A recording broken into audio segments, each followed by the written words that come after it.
Boom! Do you hear that? Y'all confused yet? Y'all scared? I'm both. That's not the music you're used to, is it? What? Alan's in charge. Get out of my face. Also, welcome to the show, and I hope you enjoy it. I'm scared. Yeah, cry. This is my show, and also Mike's show, but mostly my show. I'm in charge. Me. Hi everyone. Welcome to Creepy Cooking Staff. Yeah, it's Creepy Cooking Staff. I'm here. I don't know why I'm here, but I've decided to. He is officially a co-host on Creepy Cooking Staff, and Creepy Cooking Staff has been absorbed into the UCA fold. It'll be an occasional thing we do where I'm in charge, and God, I'm so pumped right now.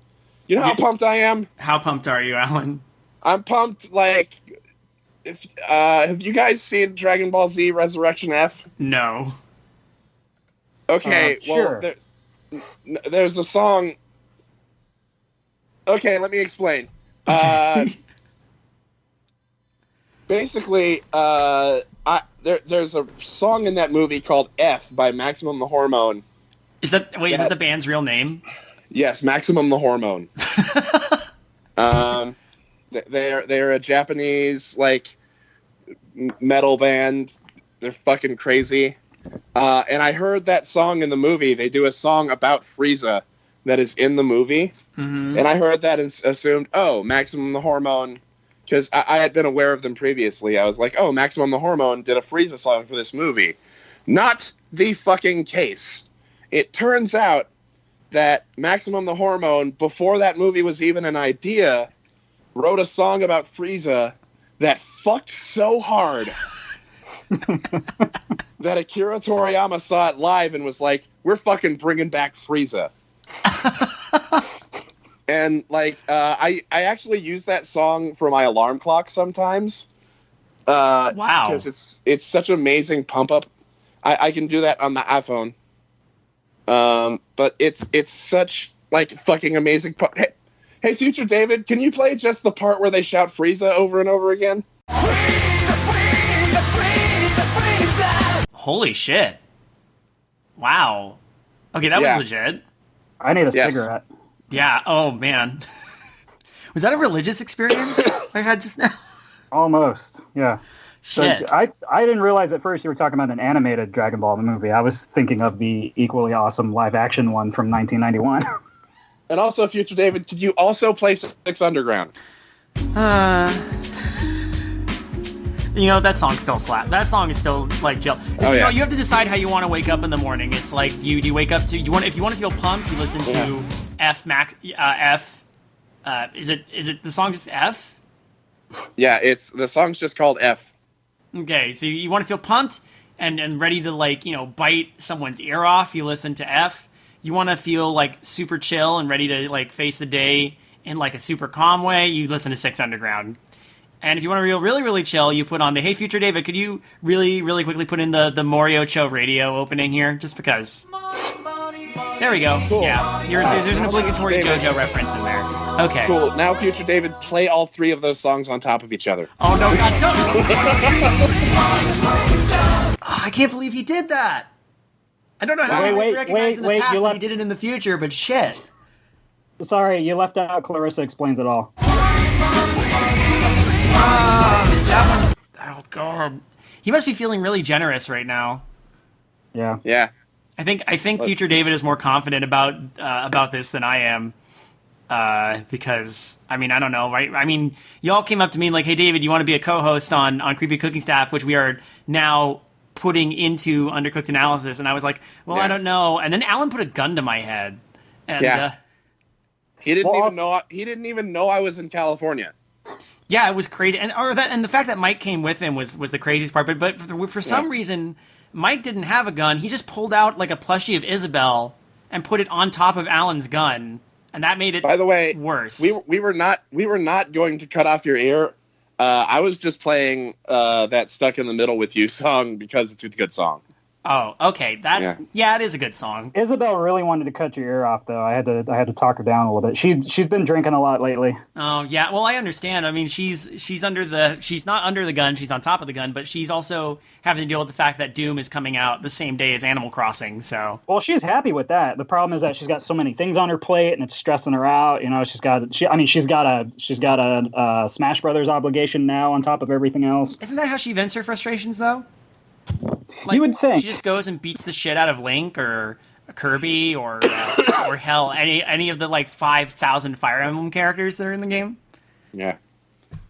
But yeah, we're here, I guess. Welcome to Creepy Cooking Staff, the show where we take ingredients provided by you, the viewers, and we cook up something special in our kitchen. Only it's not an actual kitchen. We come up with ideas based on your ideas for writing. That's the catchphrase. The whole catchphrase. And the points don't matter. Hey, future David, whatever you do, don't play Something's Cooking in My Kitchen right now. That'd be a really bad idea. And then don't layer it with every other song.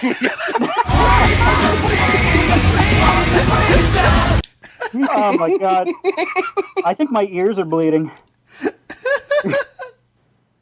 I think it's just because future David decided that in order to save us all, he just put in F and cranked it up to 11, so it overshadowed everything else. You know, Isabel, do you have any more of that cocaine left? I'm gonna need. No. Okay, that's all right, sweetie. There. Okay. And on today's episode, we asked our listeners. I was gonna say viewers, but you can't see us. Nope. We asked our listeners to give us some suggestions for an SCP type entry. Ooh. Well, by we, he means Alan and David. Alan loves leaving me in the dark and just kind of springing on me what we're going to be doing. Because he relishes my horrified reaction. I literally keep him in a closet. That too. That's why you don't hear Mike much. I'm more willing to do that. I have to edit out the sounds of Alan, or I have to edit out, over Alan, which is kind of difficult. I usually record in two bands, and I have to edit out the sounds of muffled banging and pleading in the distance. And I wondered if that was Mike. It sounded familiar. Yes. So we put out Alan put out a prompt, and we gave everyone an hour, and we kind of got flooded. Yeah, this was actually really impressive, honestly. We got some good runners up too, didn't we? Definitely. We're gonna read them. We're gonna read them all, right? Like, yes, but also some of them are already fully formed SCP ideas and need no further input from us. Yeah, go out and write those. Should we do those first and then switch to the stuff that we're actually going to be using? I think that's fair, but we can do that. Yeah. Yeah. Yeah. Yeah. That involves us reading them all on our own and sorting out which ones. That's fair. Well, why don't we start with Twitter? Because most of the responses came through your the tweet you did, Alan. So, which, by the way, if you want to tweet Alan, it's at BeastBannon. Yes. Why don't we each grab one and read it and see what we think? Because a lot of these are pretty much just a lot of the ones that were shared are fully formed ideas for SCPs. Yeah. At JV Frankenstein suggested a spooky lamp that turns people into cannibals. That's already a fully formed idea. Yeah.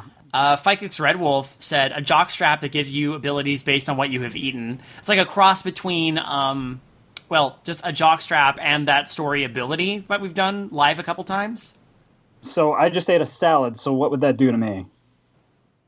You're Captain Planet. You're now Captain Planet. So I'm blue and gay, and I can fly. And you fight bad guys who like to loot and plunder. Yeah, I'm down with that. Okay. I dig mullets. Also suggested by at Marky Stardust is a jukebox that plays the song that was on during an emotional heavy moment in Sentient and based what song it plays on if it likes you or not. Oh, I like that one. I mean, it's fully formed, but I like that. Have you guys ever seen the Night Gallery? I don't know how many people are familiar with Night Gallery because I know Twilight Zone is the more popular two, but there was actually there's one I remember that was called the Tune and Dance Cafe. That involved a jukebox that played a song that every night that would skip randomly and then stop, always around the same time, and it was a song that played when a guy was shot by the mob in front of that jukebox. Yeah. So if this jukebox really didn't like me, it would play the song I heard the first time I had sex, which would be horrifying. Oh, now I need to know. What was the song that played the first time you had sex? And can we layer it on top of all of the other music? I can still feel her beard, too.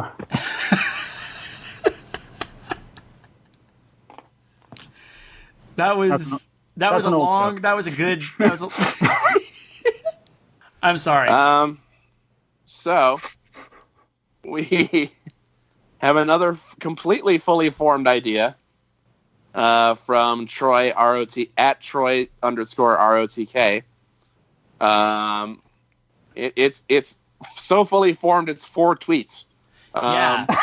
Oh Jesus! The island of reverse furries.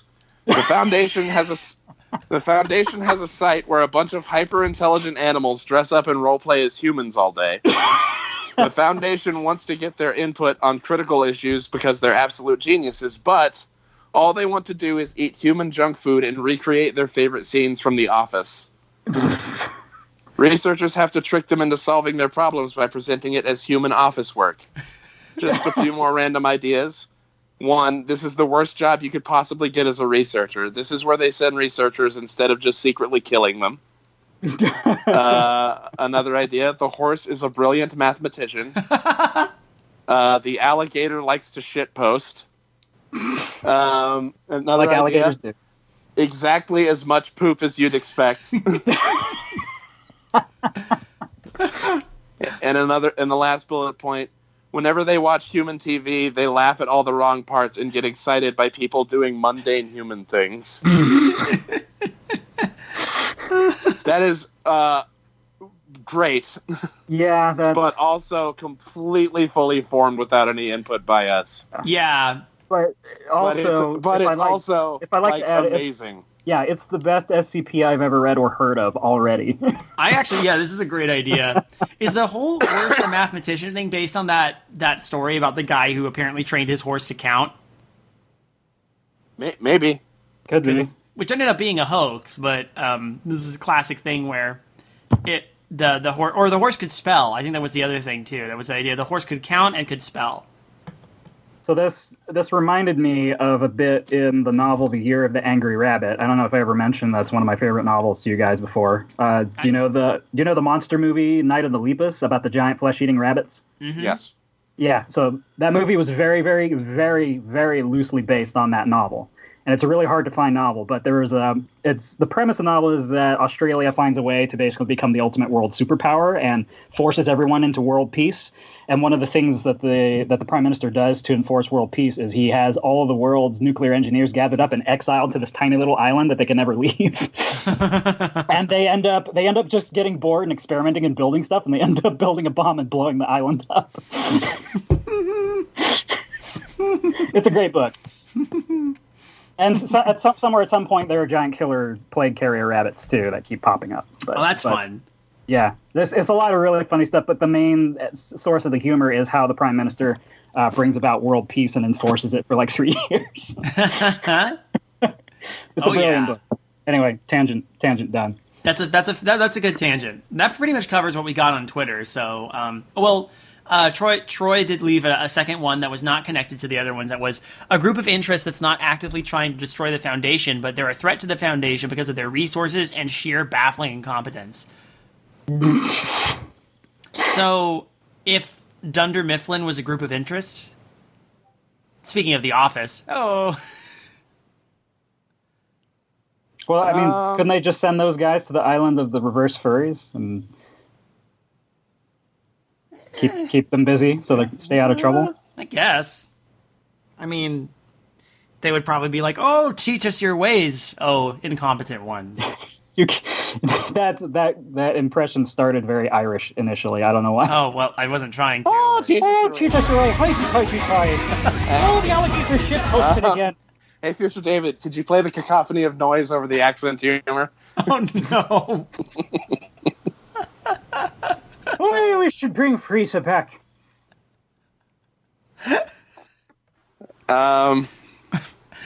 Please keep us moving, please. Before I start talking Alan, about for the love of God. There should be animated dub. I'm moving to the Discord. Which Discord? As far as the CCS Discord on the creative horror page. Cool. Let's all go there. Yes. Welcome, all of you. How are you Welcome. doing? You all. You're looking pretty good. Hey, thanks. Talking to the listeners. Jesus. You know they probably appreciate it. Yeah. Not in front of the listeners. Come on. How often do we just compliment the listeners on their looks? Yeah. Hey, Yeah. hey, you out there, you look great. Nice butt. Powerful thighs. Yeah. You're quite a tall glass of titties, aren't you? Well. Aren't you a tall glass of titties?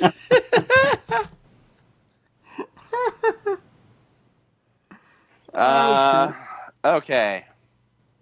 I'm looking for ones in here that are already fully formed. I think we have to mention Beth's. Oh yeah. An entire store or restaurant with abnormal qualities like a McDonald's or a Walmart. That is a great idea. It is already an SCP. Yeah, the Infinite IKEA is one I can think of, but there's probably a few like that. Yeah. Not that it's a bad idea though, because obviously it was done. People did it because it was a cool idea. I feel like a fast food take on it would be a little more interesting than an IKEA take on it, though. Yeah. Yeah, I do appreciate that Bringer followed it up with, "How did McDonald's end up like this?" Some quality classic UCA memory. Very old UCA memory right there. Speaking of old UCA memory, Bringer also brought up our SCP being a classic character like Spider-Man. Oh yeah, Which I could see maybe there's an action figure of like a knockoff across the border Spider-Man action figure that spiders will actually gather around it and form Spider-Man. Ooh, the action figure is a knockoff Spider-Man, but then acquires the ability to move just because a horde of spiders are drawn to it. If you make it a Mexican Lily Letty Spider-Man Mego knockoff action figure, that would actually lend it some authenticity, because those actually existed in the 70s. Because I'm a wrestling dork, I want it to look like Arachnoman. For those who don't know, Arachnoman was a wrestling gimmick that was entirely just knockoff Spider-Man. And it looked like Spider-Man, only he was purple and yellow. And you get to hear David and Mike's reaction to Arachnoman in real time as I send the picture. Oh dear. Wait a minute, that's just Shocker. It's Shocker, just without the He headpiece. just needs the gauntlets. Yeah. What? Wow.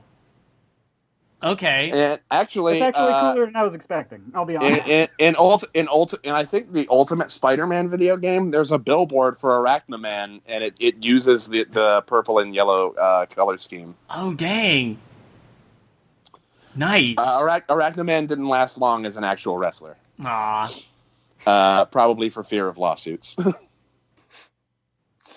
He does look like a Mexican knockoff action figure of Spider-Man, though. Yeah. So it's a knockoff Spider-Man action figure that looks like Arachnoman, but spiders will form around it and gain sentience from the action figure. as one single being. Ooh. Is Arachnaman hyphenated? I didn't. I googled it without a hyphen. Okay, because I'm looking on eBay to see if this actually exists. I don't think I know he wasn't around long enough to get an official action figure. Yeah, somebody would have to make a custom of it. But I mean, I've seen weirder customs. Yeah, I don't see anything on eBay. So that's kind of my SCP pitch right off the bat. That's not a bad. That's actually pretty good. I like that one. And that was actually a fair suggestion. I want to point out another kind of specific one. This was actually shared on a different Discord on the Tabula Rasa. This is from Dan Cybersquid, our old friend Urkelbot. All people within 29 meters of it gain the knowledge of when each of the others last masturbated.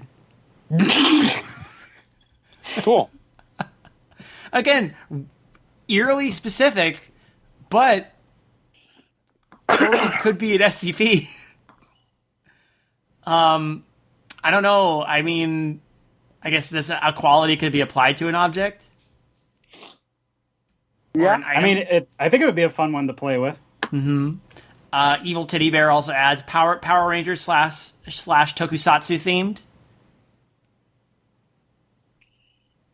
Yeah, also a possibility. Mm-hmm. Let's see.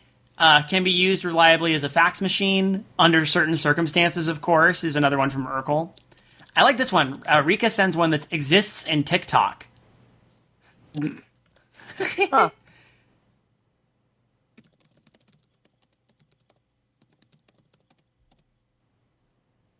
Do you have these? You have these written down in a file somewhere where we can kind of look them over and. Sure don't. Yeah. Huzzah. Hyperthermal has given us something that causes mutilations, but it doesn't make wounds. Like, if you cut off your finger with it, you now have a smaller finger and a self-sustaining double-ended soul finger. Sweet. Dude. That's pretty sick. That one's pretty rad, actually. Always helpful. Slime Beast suggested whatever the item is, it makes people fart mustard gas. That's definitely one of the more dangerous ones. It's funny and dangerous. It's fun and educational. What's mustard gas? I'm glad you asked. We could tie it into the weird fast food restaurant. There you go. Oh yeah, actually, that's not bad. It's a mustard. It's a mustard bottle. Mustard gas. Yeah, it's a mustard bottle that can transplant itself to different areas that would have a mustard bottle. It would swap places with an actual mustard bottle. So someone might randomly get the mustard that makes you fart mustard gas. It's a really old bottle that could have been Heinz at one point, but it's like the label is super, super faded. And the only thing that can be made out is what looks like a scratches on it make a hazard sign or something. Yeah, and it's contained by surrounding it in a box of mirrors, so that it keeps seeing itself and just kind of staying in place because it has no mustard bottles to swap with, maybe, or something along those lines. Sentient mustard bottle that replaces other mustard bottles. Man. And you cannot bring any mustard or condiments of any kind around it. Maybe it swaps with condiments in general. I don't know. Oh. You have to keep something about keeping food out of the wing that it's in. Yeah, no one can bring it. It'll instantly transpose itself with another food item. Or something. Maybe it only can replace condiments, though. Yeah, so no condiments. If we're building on this one, this is kind of fun. This is an exercise. Yeah, it can only replace condiments. So you can bring food in, but keep condiments out, because then you'll people turn away and look and oh, there's 2 mustard bottles here. Why is instead of a ketchup bottle? What the hell? Mm-hmm. So it seems just like an innocent mistake. Yeah. Maybe that's the way it's discoverable. Is it can't it actually specifically only can't replace mustard. It's the only one it can't replace. Yeah. it can appear in the place of any condiment except mustard. Oh So, my like, god. you open your fridge and there's like, did I buy 2 things of mustard? That's perfect. It's like that thing What that could shows the- up in the fridge. It's like unassuming. Like, how long has this been here? What It's could just the there. explanation- What could the explanation for that possibly be, though? Is it sort of like how there's certain chemicals, like certain acids, that can only be contained in plastic because it thinks the plastic container is the same molecule as the acid, so it doesn't interact with it? Huh. I don't know. I mean, it's anomalous, but it's one of the reasons we don't, like, people would probably still be studying it, you know? Like, I almost like the idea of someone going into the fridge to go for Sunny D and they're doing the whole thing. Oh, there's this and there's purple stuff. And why do I have 2 mustard bottles in here? I just thought of one off the top of my head, a refrigerator that replaces everything inside it with bottles of mustard. Put stuff in the fridge, open it again, get mustard. Or it's a refrigerator that replicates one of the items. It's like ad infinitum until it's completely filled. Why are there so many ham sandwiches in here? This isn't a pirate house. I also just mentally came up with the SCP purple stuff. Ooh. It's just, it could be safe class, right? Yeah. And it just shows up, and it's just in everyone's fridge. Oh, I see what you're saying. Yeah. You kind of ignore it. What is that? Oh, it's purple stuff. Nobody knows what the fuck it is or where it came from, but everybody's refrigerator has it. Yeah. Everybody's refrigerator has a bottle of purple stuff. And you have to acknowledge it. Like, when you open your fridge and want something to drink, you never go for the purple stuff, but you have to acknowledge that it's there. Is it like a compulsion? Like, you have to acknowledge the purple stuff? It's No, like you have to do it, otherwise you fart mustard gas. Yeah. No, I like that idea too. Yeah. I like how all of this is actually really cool, but all spawned from just the fart mustard gas. Yeah, no, just, like, you open the fridge and you're like, I kind of want a beer. Let's see, what do we got here? We got some purple stuff, and the beer. All right. Yep. Otherwise, it doesn't actually do anything. It's just one of those things. So does it have any kind of adverse reaction to Sunny D also being in the refrigerator? Like, if there's Sunny D in the refrigerator, you have to drink that after acknowledging the purple stuff? You're not allowed to drink your Sunny D until you acknowledge the purple stuff.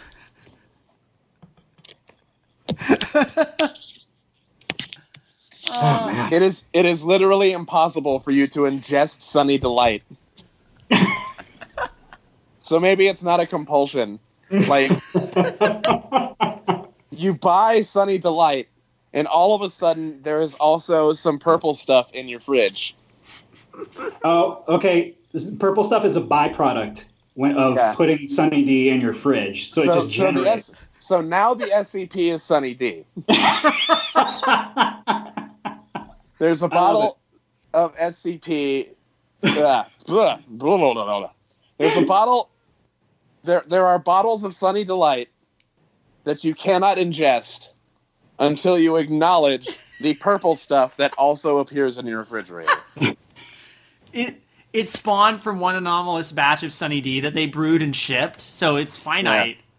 And the Foundation only has some of it, but there's still more in distribution. Maybe. Oh, here's how we make it dangerous. You actually can't drink anything until you acknowledge the purple stuff.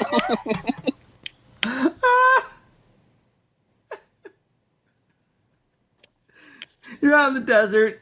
You can't go back to your fridge because your fridge is miles away. Like, anything, you come to an oasis, you can't. Anything you try to drink just turns into, like, powder. Oh man! Or it might not even be that extreme. It could just be your body's unable to absorb the electrolytes, and you end up dying of water poisoning. God, now you know that's the whole thing with. Is it Tantalus? Is Tantalus the guy who's up to his neck in water, but every time he bends his head down to drink, the water recedes a little bit? Or was it? Yeah. And every time he tries to reach for the apples, the tree lifts up, or is that a different guy? It might be a different guy. I'm thinking Tantalus. I think that's Tantalus. This is the stupidest and one of my favorite SCPs. You know what? We have two different SCPs. Here's the deal. I think we should have one. We should come up with some SCPs in each sort of designation: safe, Euclid, and Keter. Yeah. So I'm done with that. the safe one is the mustard that just adds itself to your setup of condiments. That's not a bad contender for that. Euclid is definitely the cursed Sunny D that makes purple stuff spawn near it. And we also have Arachnoman. Okay, Arachnoman's good. To clarify, it's a knockoff Arachnoman action figure that draws spiders to it. Yeah. Yes, and the spiders all become like a sentient hive mind that form the body of a person. They become Spiders, man, and it's a bad time. And just based on that old episode we did, we already know how dangerous Spiders Man is. Yeah. Yes. So and now Spiders Man is an actual thing. I put it in my notes. I know, and it's just to keep this straight. Described it as a hive mind humanoid spider elemental. If you're gonna break it down, into the scientific terms. Oh shit, this is great. All right, so are these our three then, and we're gonna put each one in a category. So the mustard's gonna be the harmless one. Mustard's safe. What do we call it? Because all the SCPs have like little clever... I thought we decided that the mustard, though, if you ate it, you farted mustard gas. Are we gonna skip that in order to have this one be a safe one, or are we gonna keep that and make the purple stuff the harmless one? Well, the purple stuff, it has a mind-altering effect that makes it so you can't drink until you acknowledge it exists. I love that idea too, but I think it'd also work if it was just mundane. So I think either one would work, but that's kind of hilarious. The weird thing about the designations of SCPs is that sometimes even the safe ones are dangerous. It just means that the containment procedures for it are really easy. Right. Yeah, it's not rating the SCP itself; it's rating the containment procedure, how easy it is. So, like the Sunny D one could be considered safe if they have every bottle of that Sunny D contained. Yeah, and they have a refrigerator big enough to store it all.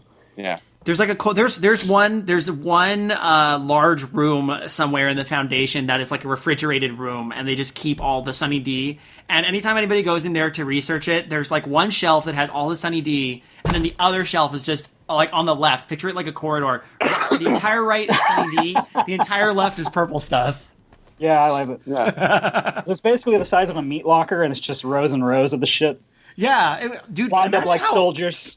Imagine how fucking cool that would look from like a movie perspective. Yeah, that's how I'm picturing it. Completely white floor, white ceiling, like the kind of like spooky hospital look. Some guy comes in with a lab coat. Everything is purple on the left. Everything is kind of vaguely yellow on the right. I was picturing Gary Busey in a hazmat suit coming through. Oh, that's good too. Ooh, maybe every single batch on both. Maybe part of the containment procedure is that you have to re-up it every once in a while. Mm-hmm. So like you have like volunteers or SCP personnel who have to go in the room to each individual bottle of purple stuff, pull it off the shelf, and go, "Oh, hey, purple stuff." Oh, we got some purple stuff. You can't just look at it and think, we got some purple stuff. And we got some purple stuff, we got some purple stuff, and Sunny D. Could they have found a way to Guys, this is my fucking favorite. I'm loving this too. This is sweet Eddie levels of like my fucking favorite. So now my question is, would they need a shit ton of temps to do this to get it done every day, or could they find a way to automate it? Dude, they just throw D-class personnel in there. No one gives a fuck about D-class, so... Yeah, but it's a lot of D-class personnel to get through all of this. There's one, like a handful of people D-class, though. They have, like, the amount of the body count at SCP is ludicrous. I don't even know how they replenish their staff. It would depend, I guess, on the specifics. Like, would each bottle of Sunny D generate one bottle of purple stuff? And how many of each would there be total? Like, would it be wall to wall, like tens of thousands of bottles, or would it just be like the size of a meat locker and there's a few dozen of each? I'd say maybe they're still collecting them too, so there's a few out there.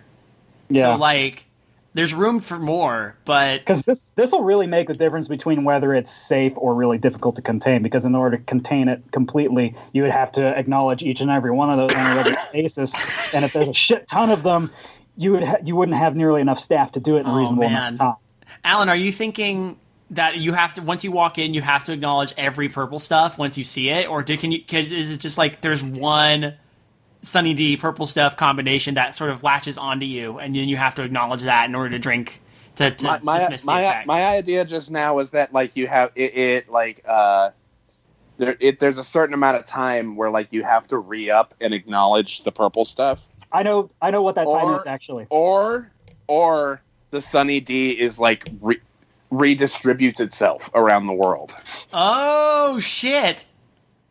I actually thought of the perfect excuse when they would have to re-up it. Yeah, like, when's that? Normally, I don't know what storage classification this would be, but generally, like you see, whenever people open the fridge, they have to acknowledge the purple stuff before the Sunny D. As long as you don't open the fridge and look in there, you don't have to do that. But they have to open the fridge whenever they find a new batch to store it. So each time they find a new batch and they have to go and store it in the fridge, they then have to have staff members acknowledge each one of the purple stuff bottles. So they don't have to do it daily or every time, but every time they find a new one, they have to take inventory and go through the whole fucking process again. And each time they find one, it gets longer. It's extremely dangerous. Like there can be no security cameras. We got some purple stuff and Sunny D. Let's see, we got some purple stuff, and Sunny D. Let's see, we got some purple stuff, and Sunny D. Would one person have to do it, or could they do it in shifts? I feel like maybe there's enough of it that they have to do it in shifts. Or my God! There's a large enough number of this stuff that they have to do it. This is one of those ones where they get like convicted prisoners to do it because by the end of the shift, they've gone completely crazy from the tedium. Yeah. So each time they do it, they find someone who's on death row, and they're like, all right, we got a job for you. And if he survives without blowing his brains out, hey, great. Or without his bladder collapsing, because eventually they have to drink the Sunny D. We have failed to address one very important question here. You might be thinking what I'm thinking. What happens if you drink the purple stuff? Yeah, I was about to say. I was thinking it's like a toxic byproduct. Stuff. Yeah. What if no one's tried it for a while because they're paranoid of it?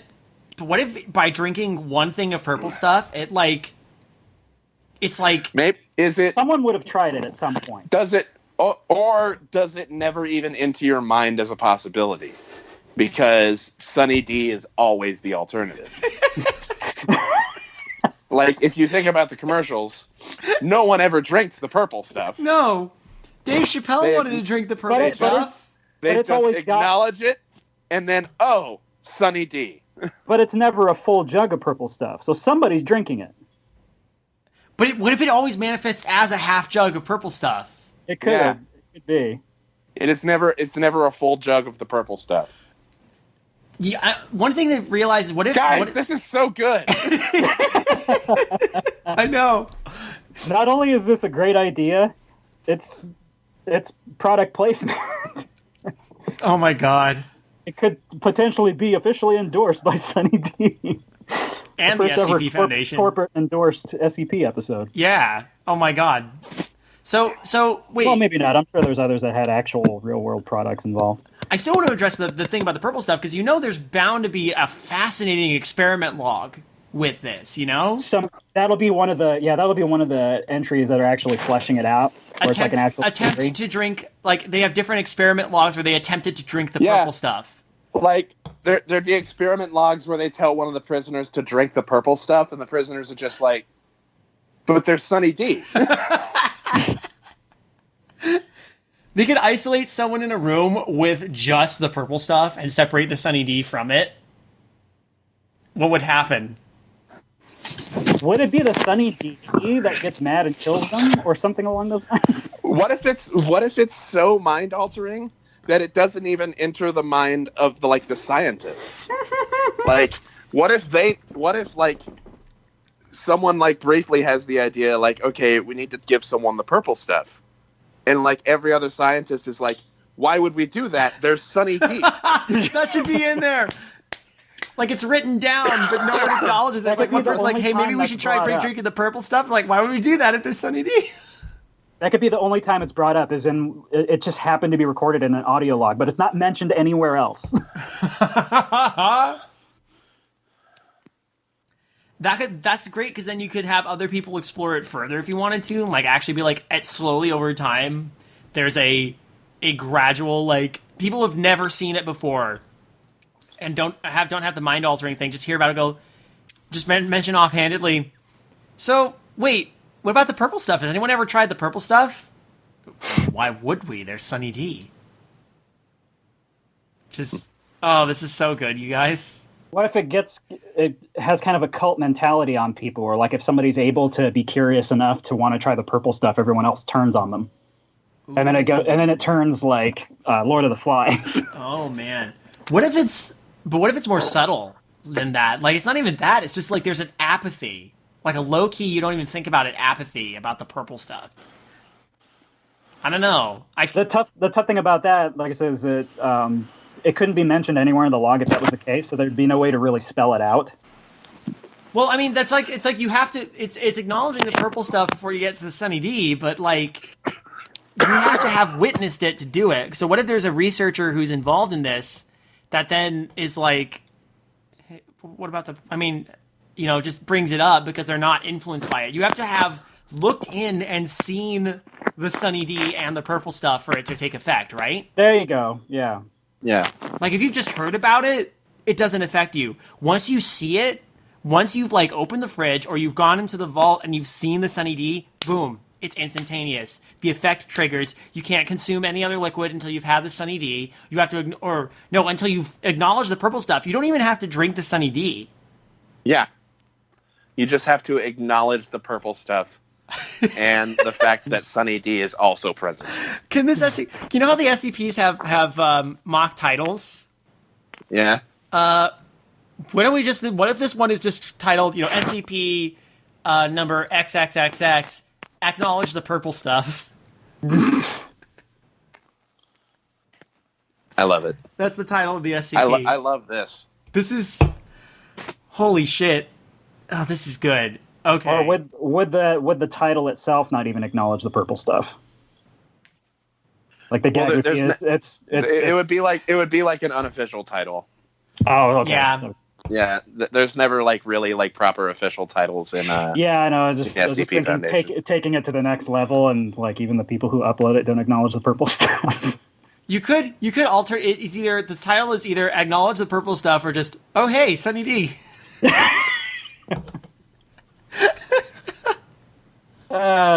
This is great.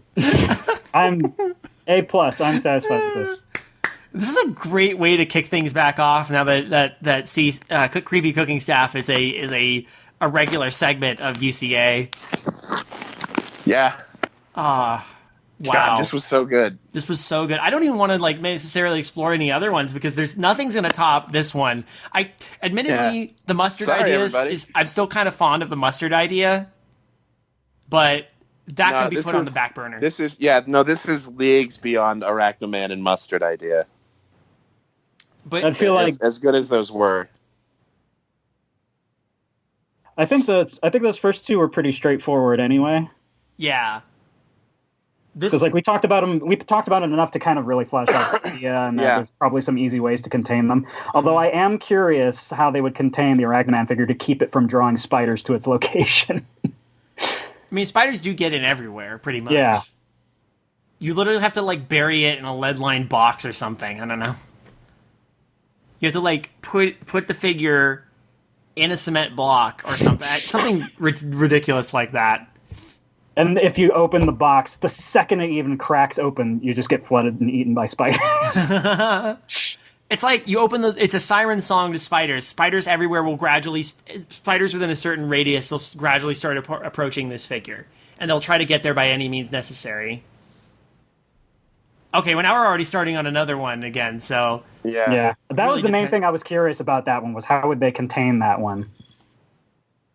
I mean, like I said, if they're going to contain it to make sure no spiders ever come to it, they only take it out of the case or whatever it's sealed in. Yeah, and I think the mustard bottle mirror box still works. I think because it can't, since we decided it can't swap places with mustard. If it can only see mustard, it can't swap with anything else. Right, yeah. I think that was what it was, so. And plus, whatever spiritual aspects are connected to mirrors in general. So. Yeah. No, our winner is definitely acknowledge the purple stuff. It's absolutely the winner. Yeah. So honestly, did we get the purple stuff in Sunny Dean one from a suggestion, or did we tangent snowball our way into it? I think we tangented off the mustard. Okay, yeah. So because we came up with like stuff appearing in fridges. I feel like that was probably the only way this could really work, to come up with an SCP, but without, like, because I mean, you explain an SCP idea in one sentence and it's already basically done. Mm-hmm. So the only thing we could really do is take little pieces, like a fraction of an idea, and then just kind of snowball it into something that actually works. That's pretty much how SCP. That's basically, you start with a premise and you just flesh it out exponentially for a while, and that's just how it goes. So I guess we kind of have to thank Slimebeast for inspiration for that one. Yeah. It spiraled off into a totally different thing, but yeah. Yep. So there you go. Actually, a lot of these are really good. These are all really good suggestions, and I like some of the fully fleshed out ones. The ones that you fleshed out, right? Just write that shit. Just write those SCPs. Just do it. Yeah. Find a way to use them without. I don't know. I don't know how they do submissions now. I almost want to submit acknowledge the purple stuff, if that doesn't already exist. It's so good. Someone's writing it right now. Yeah.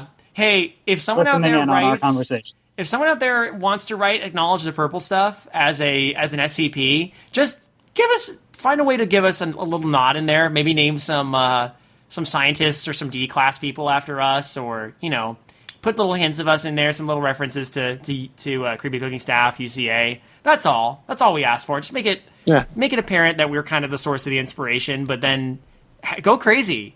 I want to see how far this can go now. Just give like a special thanks sort of thing is all you need, because that's really the purpose of this podcast, is to inspire people to write cool stuff. Test subject Alan C. redacted.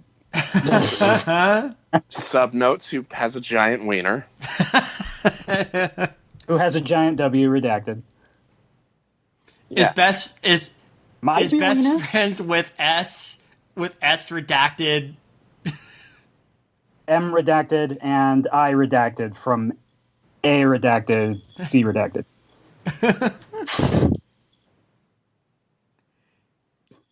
Did I S send redacted, you guys? O redacted. I can't remember if I sent you, David, the stupid SCP idea that I wrote like a year ago. I never submitted it. It was just a dumb idea, and I was doing it as a writing exercise.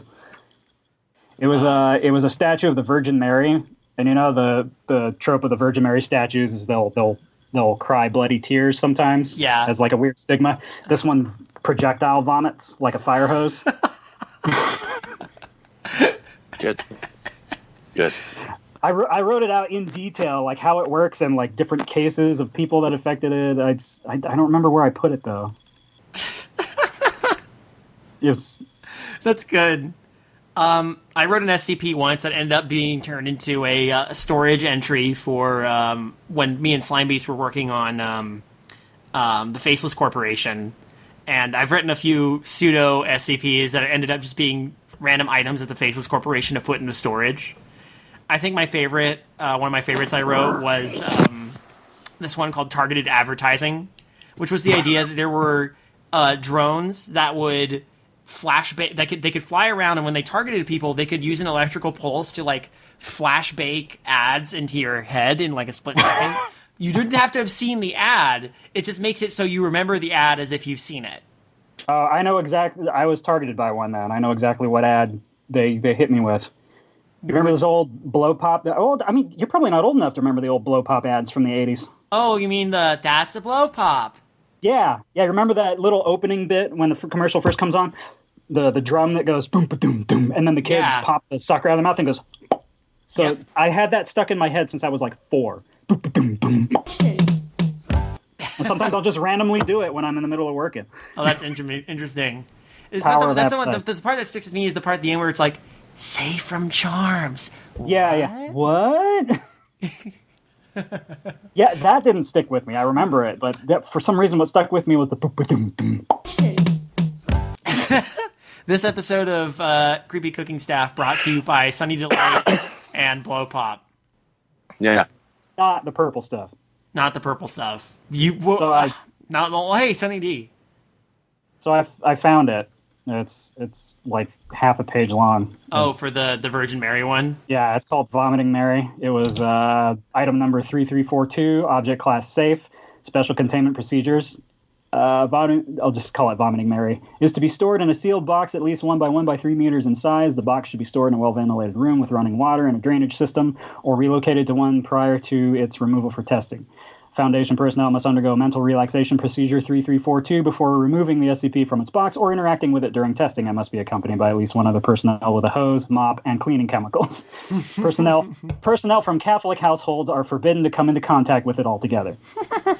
Description: it's a white marble statue approximately 260 centimeters tall, depicting a somber Virgin Mary holding a crown of thorns to her chest. Originally discovered outside a small church in data expunged. Unlike most Virgin Mary statues, this one's mouth is partially open. When approached by a human subject, the SCP may emit a torrent of pungent green liquid from its mouth at anywhere from 100 to 280 psi. It continues emitting the stream for as long as the subject is within range. The SCP does not appear to follow its targets when they move, but the force of the liquid is enough to injure or even kill the subject if unprepared. The substance is green, oily, carries a pungent odor comparable to bile, and leaves permanent green stains on clothing. Tests have revealed the SCP is solid marble with no visible internal organs or machinery. The vomitus is neither corrosive nor toxic.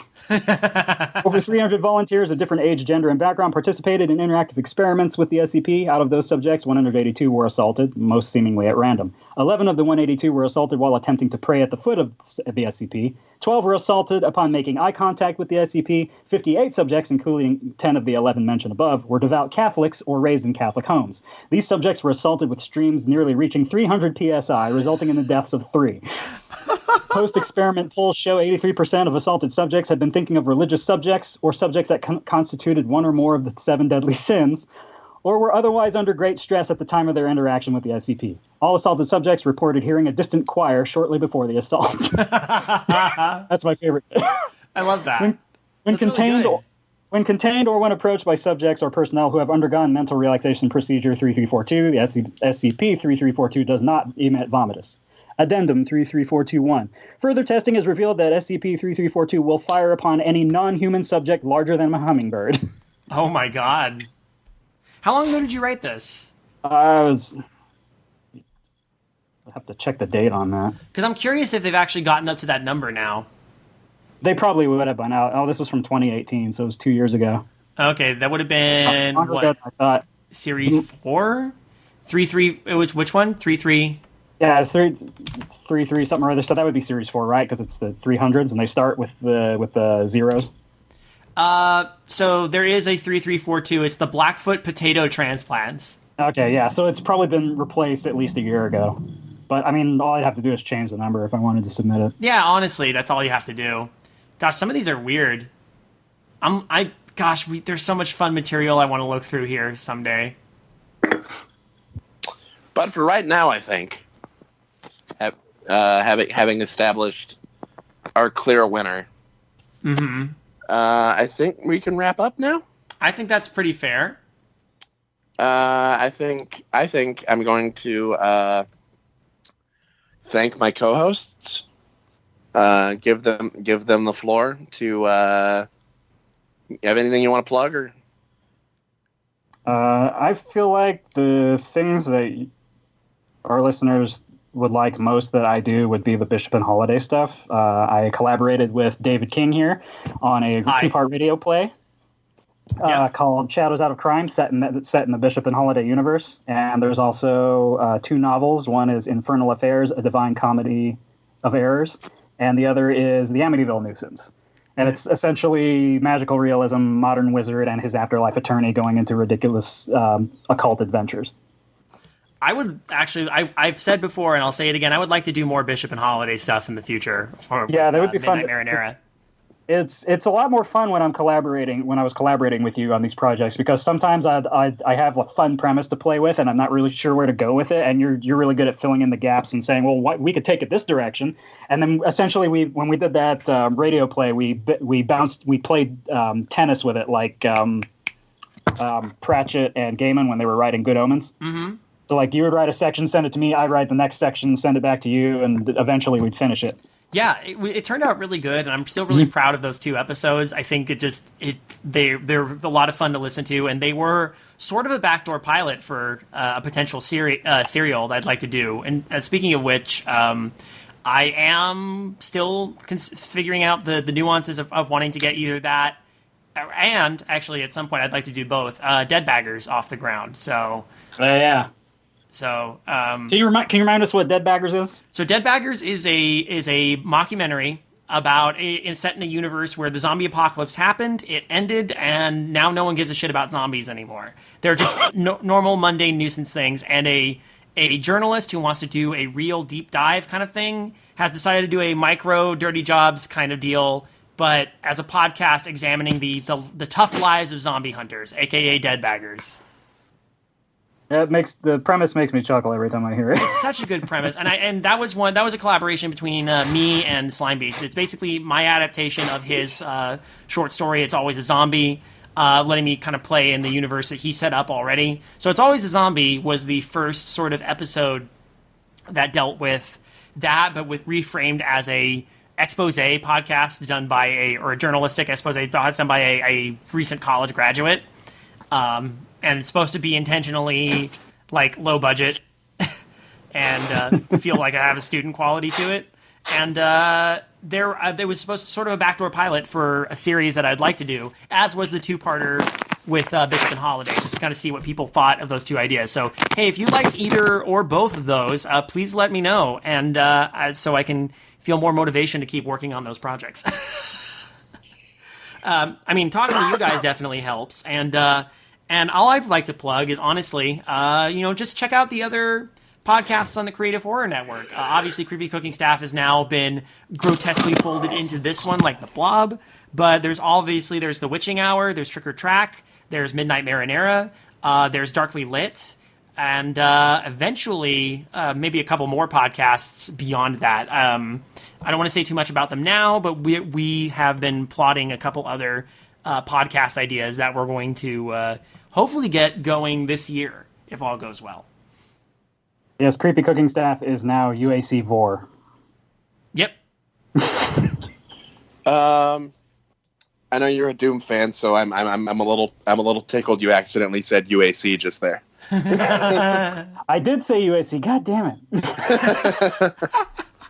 it.